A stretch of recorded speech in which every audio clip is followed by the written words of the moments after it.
పొద్దుగాల ఆరోగ్యం బాగుండాలని ఒక్కొక్కళ్ళు చేయని ప్రయత్నం ఉండదు, చేయని వ్యాయామం ఉండదు, చేయని పని ఉండదు.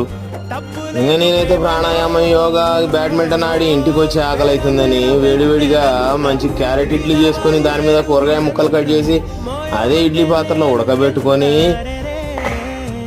పొయ్యి మించి దించి వేడివేడిగా మంచిగా ప్లేట్లో కూరగాయ ముక్కలు, క్యారెట్ ముక్కలు, ఆలుగడ్డ ముక్కలు అన్నీ సర్వ్ చేసుకొని కమ్మగా నెయ్యి, కారపొడి వేసిన ఇడ్లీ, కూరగాయ ముక్కలు తేనె వేసుకొని తింటుంటే ఉన్నది నా సామిరంగా.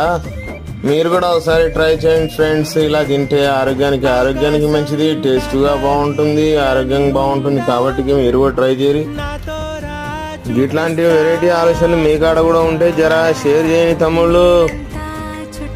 ఇట్లాంటి కొత్త రుచులు మీ కాడ కూడా ఏమైనా ఉంటే చెప్పండి తమ్ముళ్ళు.